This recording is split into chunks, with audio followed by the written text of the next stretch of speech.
নমস্কাৰ বন্ধুসকল, মই হিৰেণ।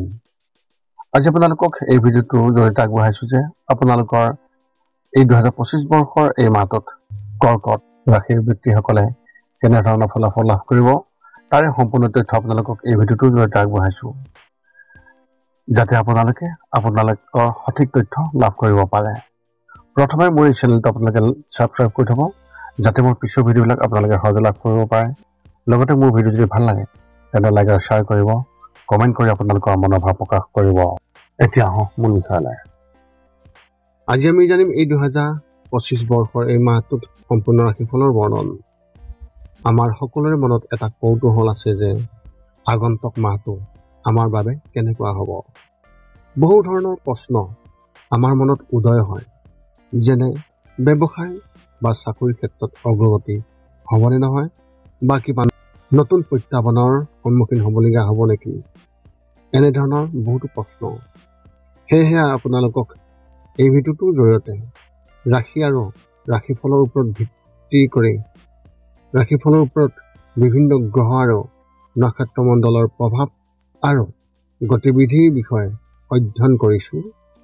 এই কথা মনত ৰাখি আমি আপোনালোকক এই 2025 বৰ্ষৰ এই মাহটোত ৰাশিফলৰ মতে সঠিক মূল্যায়ন কৰিছোঁ, যাতে আপোনালোকে সেই অনুসৰি প্ৰস্তুতি চলাব পাৰে। আপোনালোকে এই ভিডিঅ'ত আপোনালোকৰ পৰিয়াল, আৰ্থিক, কেৰিয়াৰ, শিক্ষা, প্ৰেম আৰু স্বাস্থ্যৰ লগতে আৰু বিভিন্ন তথ্য আপোনালোকে এই ভিডিঅ'ত লাভ কৰিব। ইয়াৰ দ্বাৰা আপুনি জানিব পাৰিব যে আপোনাৰ ৰাশিফলৰ অনুসৰি কি কি প্ৰস্তুতি চলাব লাগিব। গতিকে আপোনাৰ ৰাশিফল অনুসৰি প্ৰস্তুতি চলাওক। অৱশ্যে আপোনালোকক এইটো জনা উচিত যে এই ভিডিঅ'টোত দিয়া যি তথ্য, এই তথ্য কোনো ব্যক্তি হিচাপে নহয়, ৰাশিফলৰ ওপৰত হোৱা যি প্ৰভাৱ, সেই প্ৰভাৱৰ বিবেচনা অনুসৰিহে এই ভিডিঅ'ত উল্লেখ কৰা হৈছে এই সকলোবোৰ তথ্য। গতিকে এনেদৰে আপুনি আপোনাৰ জীৱনত ঘটিব পৰা সকলো কথাৰ তথ্য লাভ কৰক। গতিকে কোনো পলম নকৰাকৈ এতিয়া আমি এই 2025 বৰ্ষৰ এই মাহটোত যি ৰাশিফলৰ বৰ্ণন, সেই ৰাশিফলৰ বৰ্ণন আপোনালোকক আগবঢ়াইছোঁ। সৰ্বপ্ৰথম পাৰিবাৰিক জীৱনৰ ক্ষেত্ৰত এনেধৰণৰ। এই মাহটো এনে এটা মাহ য'ত আপোনাৰ পৰিয়ালৰ কাম কাজ সুচাৰুৰূপে চলি থাকিব, কিয়নো নক্ষত্ৰবোৰৰ অৱস্থান অতি অনুকূল। এই মাহত আপুনি পৰিয়ালত নতুন সদস্যৰ সংযোজনৰ আশা কৰিব পাৰে। ইয়াক অতি আনন্দ আৰু উল্লাসেৰে উদযাপন কৰিব পাৰিব। বিভিন্ন সদস্যৰ মাজত সমন্বয়ৰ সৈতে পৰিয়ালৰ পৰিৱেশটো যথেষ্ট সুখদায়ক হ'ব। ইয়াৰ দ্বাৰা শিশুৰ ওপৰত উপকাৰী প্ৰভাৱ পৰিব, যিয়ে কেৱল ভাল আচৰণ কৰাই নহয়, পঢ়া শুনা আৰু অন্যান্য পাঠ্যক্ৰমৰ বাহিৰৰ কাম কাজতো ভাল প্ৰদৰ্শন কৰিব। আপোনালোক সকলোৱে আৰ্থিকভাৱে অতি ভাল প্ৰদৰ্শন কৰিব। শিক্ষা আৰু কেৰিয়াৰ ক্ষেত্ৰত এনেধৰণৰ। আপোনালোকৰ শৈক্ষিক কাৰ্যকলাপৰ ক্ষেত্ৰত এইটো এটা উৎকৃষ্ট মাহ, কিয়নো নক্ষত্ৰৰ অৱস্থান অতি অনুকূল। আপোনালোকৰ বেছিভাগৰে সফলতাৰ বাবে প্ৰয়োজনীয় উৎসাহ আৰু প্ৰেৰণা থাকিব। ইয়াৰ দ্বাৰা আপোনাক কৃতিত্বমুখী কৰি তোলাত বহুখিনি সহায় কৰিব। প্ৰতিযোগিতামূলক পৰীক্ষাত অৱতীৰ্ণ হোৱাসকলে ইয়াৰ দ্বাৰা যথেষ্ট লাভৱান হ'ব। কাৰিকৰী ছাত্ৰ ছাত্ৰীসকলেও অতি ভাল প্ৰদৰ্শন কৰিব, নিজৰ ৰেংকিং বজাই ৰাখিব, আনকি উন্নত কৰিব।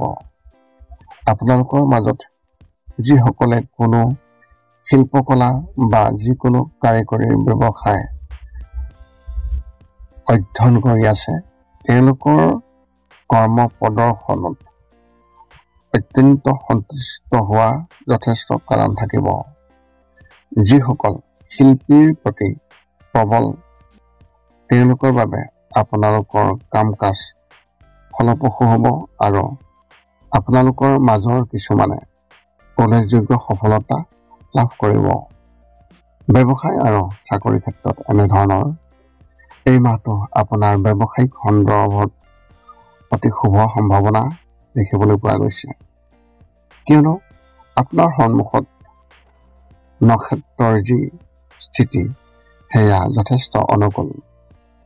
আপুনি আপোনাৰ কাম উৎসাহেৰে কৰিব আৰু কঠোৰ পৰিশ্ৰম কৰিব, কিন্তু ইয়াৰ যথেষ্ট পুৰস্কাৰ পোৱাৰ বাবে এইটো বুজা যেন নালাগিব।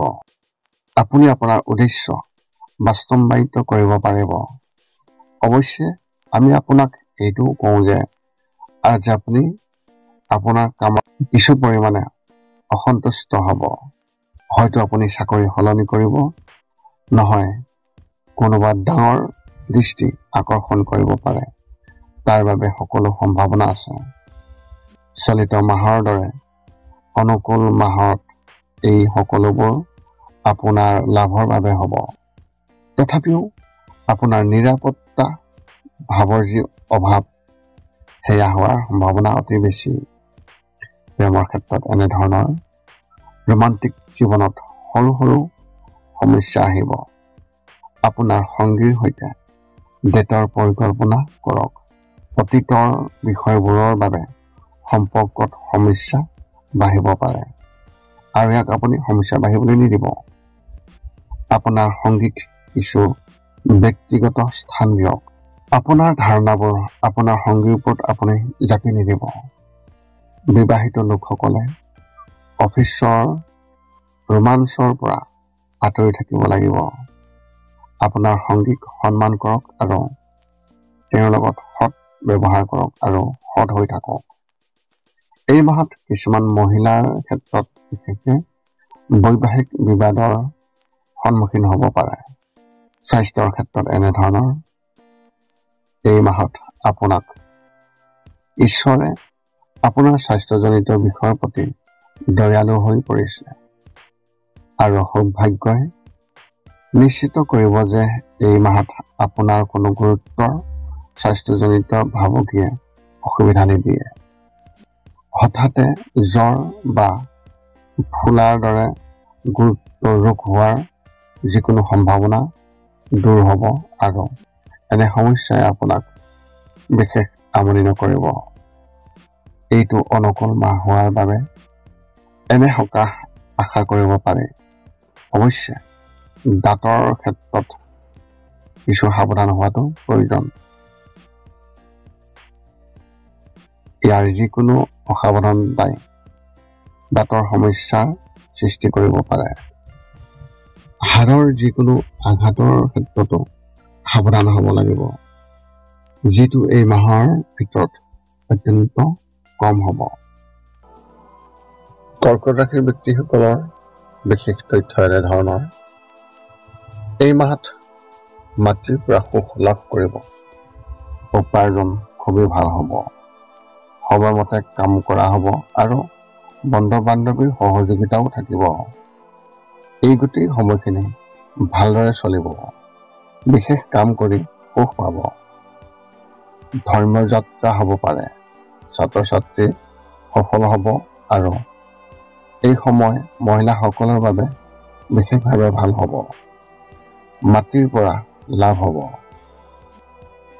সুখ ল'ৰা ছোৱালীৰ পৰাই আহিব। নতুন যোগাযোগ কৰা হ'ব।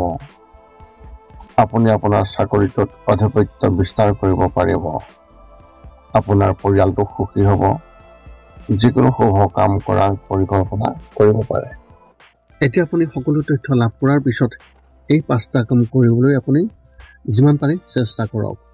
সৰ্বপ্ৰথমটো হৈছে আপুনি আপোনাৰ শৰীৰটো সুস্থ কৰি ৰাখিবলৈ দৈনিক যোগাসন কৰক, য'ত মূলতঃ 10 মিনিটৰ বাবে ওমকাৰ মন্ত্ৰ, 10 মিনিটৰ বাবে কপালভাতি আৰু 10 মিনিটৰ বাবে অনুলোম বিলোম। ইয়াৰ লগে লগে আপোনাৰ শাৰীৰিক আৰু মানসিক স্বাস্থ্য একেবাৰে নিখুঁত হৈ থাকিব। 2 নম্বৰটো হৈছে ৰাতি শোৱাৰ আগতে নিস্তব্ধ আৰু নিৰ্জন ঠাইত 10 পৰা 20 মিনিট ধ্যান কৰিব লাগে। ইয়াৰ দ্বাৰা 2টা উপকাৰ পোৱা যায়। এটা হ'ল আপুনি ভাল টোপনি পাব আৰু দ্বিতীয়টো হৈছে পিছদিনা আপুনি সতেজ অনুভৱ কৰিব। ধ্যান কৰি থাকোঁতে মধ্যমীয়া শব্দৰ শান্ত সংগীতো আপুনি শুনিব পাৰে। 3 নম্বৰতে হৈছে প্ৰতি মঙ্গলবাৰে পুৱা নিশ্চয় হনুমান চালিচা পাঠ কৰক আৰু হনুমান মন্দিৰ দৰ্শন কৰক, নতুবা আপুনি বিষ্ণু মন্দিৰ দৰ্শন কৰক। ইয়াৰ দ্বাৰা আপোনাৰ আৰু আপোনাৰ পৰিয়ালৰ যিকোনো সদস্যৰ সংকট দূৰ হ'ব আৰু সদায় সুখ আৰু শান্তি থাকিব। 4 নম্বৰটো হৈছে ঘৰৰ বাহিৰত গৰু আৰু কুকুৰক প্ৰতিদিনে আপুনি পাৰিলে খাদ্য খুৱাব লাগে। খাদ্য খোৱাওক আৰু যদি পাৰে চৰাই চিৰিকটি আদিকো খাদ্য আৰু পানীৰ যোগান ধৰক। এই পৃথিৱীখন যিমান আমাৰ সিমানেই সিহঁতৰো। নিতৌ ইহঁতক খুৱাই আমি তেওঁলোকৰ পৰা এক আশীৰ্বাদ লাভ কৰিব পাৰোঁ আৰু আমাৰ ওপৰত থকা গ্ৰহবোৰৰ কুপ্ৰভাৱ দূৰ হ'ব। সদশেষত 5 নম্বৰটো হৈছে আপুনি পাৰিলে মাজে মাজে চৌপাশৰ দুখীয়া ব্যক্তিসকলক আপুনি পাৰিলে সহায় কৰক আৰু ভোকাতুৰ ব্যক্তিসকলক আপুনি পাৰিলে খুৱাবলৈ চেষ্টা কৰক। যদি আপোনাৰ মনত এতিয়াও জ্যোতিষ সম্বন্ধীয় কিবা প্ৰশ্ন আছে তেন্তে আপুনি আমাক এই ভিডিঅ'ৰ তলত কমেণ্ট কৰি আমাক অৱগত কৰক আৰু আমি আপোনালোকৰ সেই প্ৰশ্নৰ উত্তৰ দিবলৈ আমি সকলো সময়তে সাজু আছোঁ। যদি মোৰ ভিডিঅ'টো ভাল লাগিল তেন্তে লাইক শ্বেয়াৰ কমেণ্ট কৰিব। চেনেলটো আপোনালোকে ছাবস্ক্ৰাইব কৰি থ'ব যাতে পুনৰ অন্য এটা ভিডিঅ'ৰ জৰিয়তে আপোনালোকৰ লগত সম্পৰ্ক ৰাখিব পাৰোঁ। পুনৰ লগ পাম অন্য এটা ভিডিঅ'ত। আজিলৈ ধন্যবাদ।